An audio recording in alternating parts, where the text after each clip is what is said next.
Hang on, people. Well, I was going to try and do this outside in the sun, but man, the wind's blowing so damn hard out there, I just came upstairs to the room. So, I just did that video picking on that dude that was shooting like this and shooting like this. And I got a couple people ask, hey, what about some tactical stuff? What can you show us? You need to realize that tactics is kind of a fluid, constantly evolving things. Certain tactics, when you're dealing with one enemy, are good tactics. Certain tactics will not work on another enemy.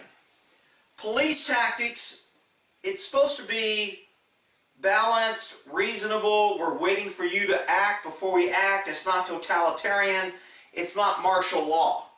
So tactics for cops is going to be different than military, who is either taking over a hostile area, trying to control an area, in a secure area.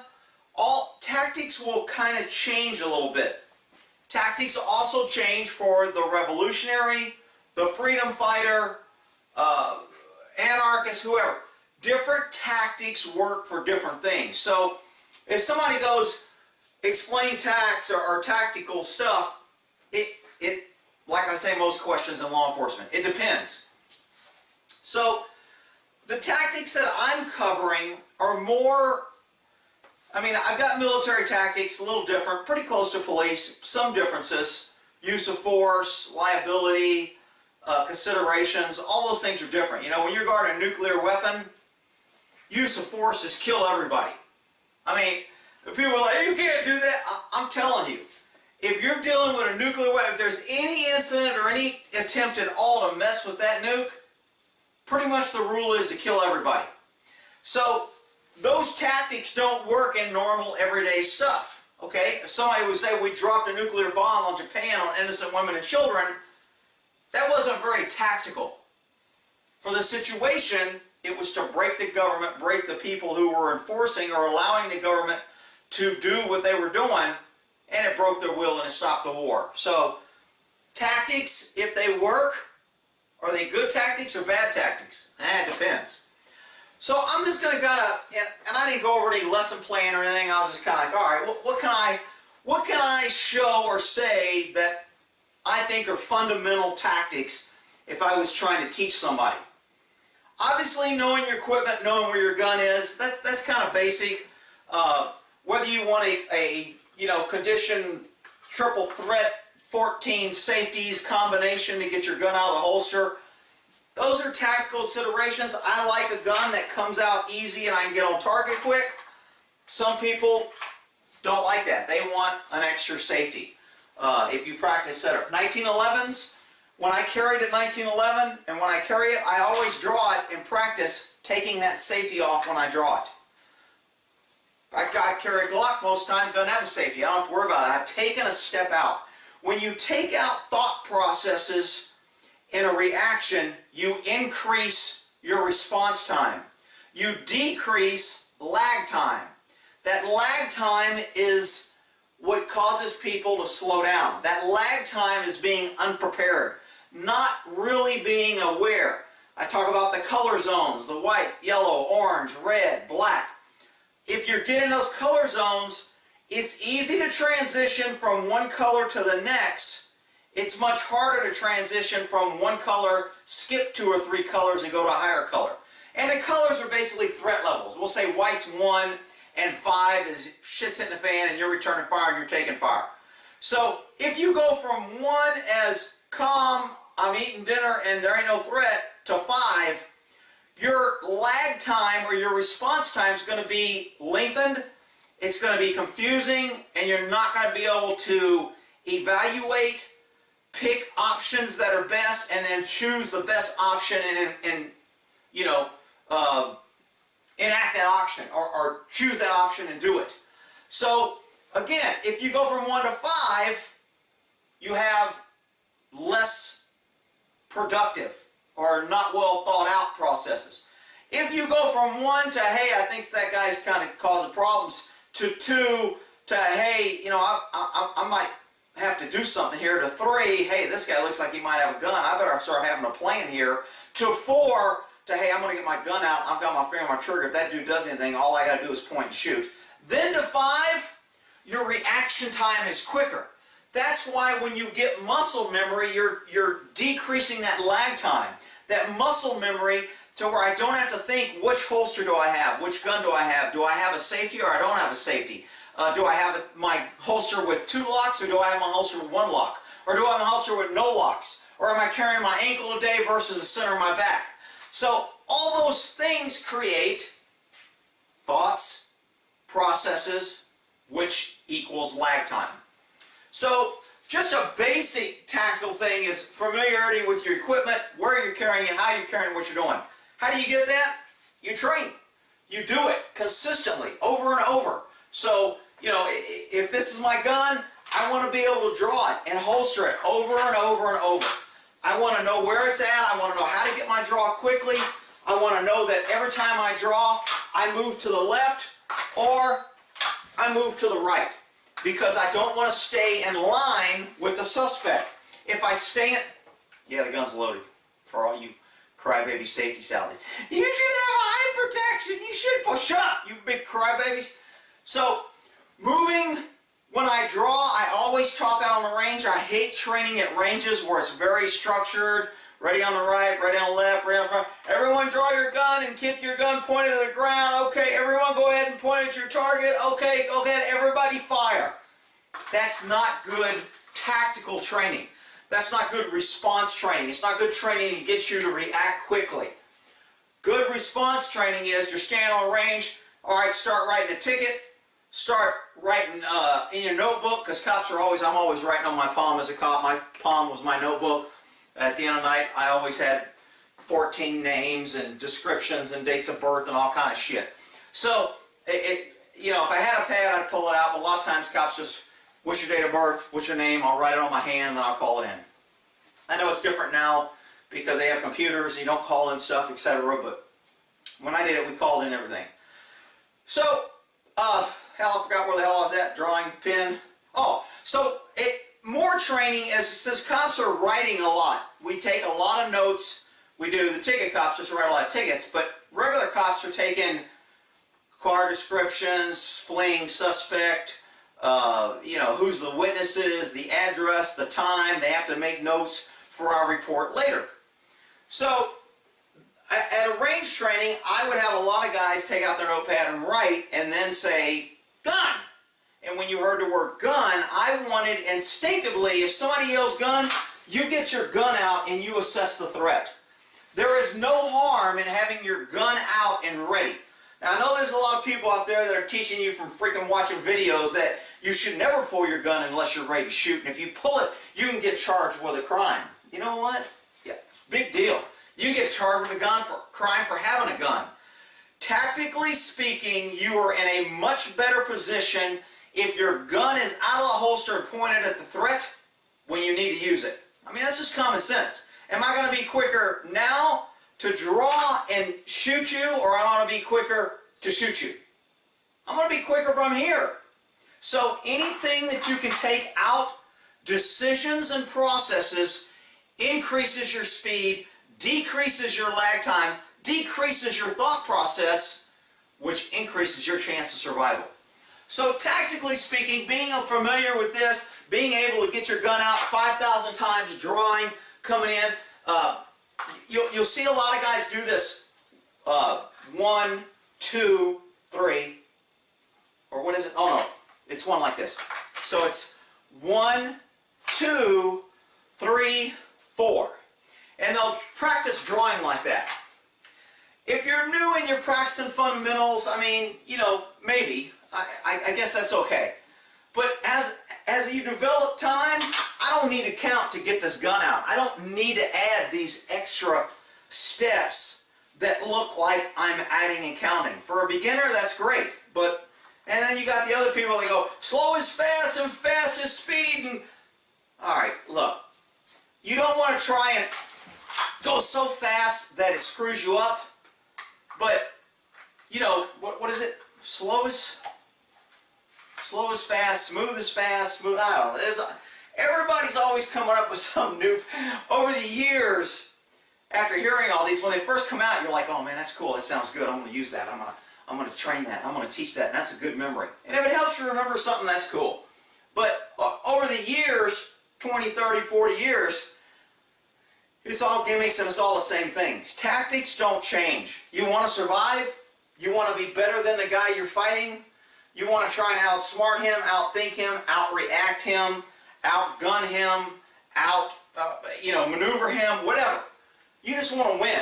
And that's back when we used to raise kids, when you did sports and there was losers and there was winners and you had to try and it was hard and nothing was easy and nothing was given to you, so you would appreciate it. And now you get a freaking trophy for doing freaking nothing but eating a piece of pie, and suddenly, everybody's crushed when something happens and they can't handle it.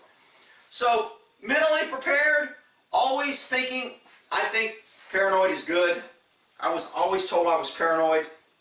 I think paranoid is good. Paranoid is not a problem, especially if it's true.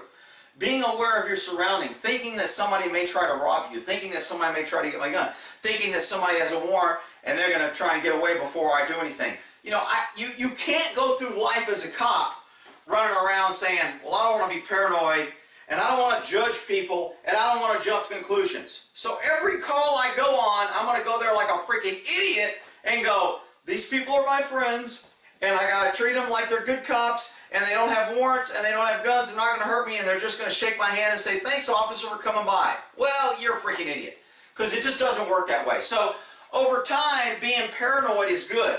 Now, paranoid to the thing that it affects your normal functioning, we might have an issue. But being paranoid to be prepared, having a plan, always assessing exits, where you came in, where you left. If something goes down right now, what am I going to do? Running these scenarios through your head, I think, makes you more tactically sound. You can't just be living in a la-la land. You have to be thinking ahead all the time. Now, do I go into my white zone, my number one zone, and just kind of go, yeah, sometimes. When I'm in my car, I know I have guns around in the car. I know I can step on the gas. I know I can run people over. I can go over. I got a four-wheel drive. I can go down hills, up hills. I know I can get out of most situations, so I'm pretty relaxed when I'm driving. I'm not relaxed to other idiots who are driving, cutting me off and wrecking and listening and texting and all that. I'm aware of that, but tactically speaking, I feel pretty safe in my car. I have a lot of firepower, I have a lot of guns, a lot of ammo, I've got tactical gear, I can create distance very quickly in my car. To me, that's tactically thinking. Is that right, wrong? People are going to come here and go, this guy's full of shit. Whatever, I don't care, people. I'm sharing my experience over life. I know the ones that appreciate it and like it can use it. The other ones that come here, just shut the hell up and go somewhere else. All right, so, drawing the gun that this guy was drawing, this at a close-in encounter where I'm pushing off on somebody and hitting them, the thing is, he can grab me and grab my gun. So if I do this and I point my gun at him and I get it close to his face, that's bad. I never want my gun to where a guy can grab it, because that's just asking for trouble. So the thought process behind this training maneuver was, I will draw the gun here, cant it, keep it by my side right here, so he has to lean in if he wants to grab it, but I have my other hand to push him and keep him away. But my gun, it takes practice to pull it to where you know your gun is straight and level and pointing this way and not pointing this way and it's going to hit your hand. Because this will shoot my hand. I might try to shoot him in the face, but I can shoot my hand, whereas this will not shoot my hand. Even if I miss, even if you want to go a little down and shoot him in the legs on that first round. This draw is nothing more, I should tuck that sweatshirt in. This draw is nothing more than to create distraction with this hand and create distance as I'm moving back. If you do that move correctly, you will notice that as soon as I get arm's distance, my gun's here. As soon as I get here, I should be going to a two-handed grip, because this is arm's distance. I'm pushing the guy away, I'm shooting here, and then as I'm moving back, I'm coming up to my stance. So my gun ends up where I was at a two-handed grip. Two-handed grip here, Even though when I'm here, I'm drawing here and I'm shooting here because I'm keeping this distance. But as soon as I create distance, I want to come up on target and start putting rounds. Now, this is a very dangerous maneuver because guys sometimes will come down, they'll laser their hand, they'll reach down in front of the barrel, they'll come here and you can shoot yourself. That's why a lot of people teach after you hit, you do this. Now, there's not a lot of time between this and this. So it happens very quickly. And what it looks like is a push, bang, bang, and I'm coming here. So it happens very quickly, but if you train it enough, it becomes muscle memory and you kind of get it. You have to start off slow so you know to keep this gun level or down and not up shooting your hand or shooting the face. Instinctively, we want to shoot center mass. So from here, center mass, if we come here and drop here, center mass is up. So a lot of people will draw and want to put their gun up a little bit, and that's how you end up shooting your hand. I know I'm lasering my hand, you freaking idiots. He put his hand, he's dangerous, I wouldn't listen to this. Well, then don't listen to me and don't come here and watch and cry, freaking pansies. All right, so we're dealing with guns and violence and danger, okay? It's not for the pussified and the pink panties that want to come here and only want to train on a range with ear protection and little heads and they got their little protection in their eyes and they're shooting very safely and they have somebody telling them what to do because they're a freaking idiot and they can't figure out any damn thing. I digress. So, this drill, a push immediately to a two-handed grip. A push and immediately to a two-handed grip. That's the way the drill was designed. That's the way it was taught. The cant. This is not as sturdy as this. Man, that wind's blowing like crazy. It's a 45-mile-an-hour wind. It's shaking my damn screen off. So this versus this. This versus this. This is not as sturdy as this. Because what I'm doing, when you punch somebody, your arm is strongest at this angle. And that's what this gun is punching out. It's just a punching maneuver. And when you get your hand in here, it tends to center your chest, strengthen your core. It stabilizes you a little bit if you're shot, gives you extra protection for the chest, and it gives a good one-handed shot. But if I can get a two-handed shot, I'm always going to be better and stronger with a two-handed than a one-handed. Always. And it doesn't matter if I've got strong foot forward, I can still go two-handed here. Normally when I go a two-handed, the other foot's forward and I'm here. It doesn't matter. I can shoot this way. I might have to do a little adjustment, but I can keep a two-handed grip on both ways and I'm going to shoot better. You're going to have more control. You're less likely to get your gun taken away or recoil is going to affect you less. So this guy, he was doing the tactical cool. When you start bending the limp wrists, the cant does absolutely nothing. The cant only works when you lock that elbow out and that arm and shoulder and then you get a good stance. It does not work when you have your elbow bent or if you have your wrist bent and you're doing the cool stuff. Bing, bing, bing, you're throwing rounds. I call it throwing rounds. Okay? You don't want to be throwing rounds. You want to either be in a good one-handed straight out or you want to be in a two-handed. So that guy that in that video, he was doing this with his arm bent, not good. He actually even did this, very not good, throwing the shoulder and body alignment out, very, very poor. I would never teach this, I would never tell. Would I shoot like this if I found myself in a situation falling and I got a hit and there was a guy over here and this guy's punching me in the face and I can shoot him? Absolutely I would shoot him. But I'm not going to train that way. And now somebody's going to say, well, if you can do it in actual, then you should train it. You can familiarize yourself with it. You can see what it feels like and do it once or twice. But you don't want to do routine training that way because you'll start developing muscle memory. You'll start making this easy, and then the next thing you know, you'll do it because you've done it 50 times or 100 times, and you won't think about it. So I call that negative training. I don't know how long I went on this. I kind of, like I said, I didn't get a lesson plan. I just kind of went through some stuff. Maybe I'll do a little one on that, on a door clearing there, because I get a lot on door clearing. All right, we'll end that one there on some basic pistol tactics or shooting scenarios, whatever you want to call it.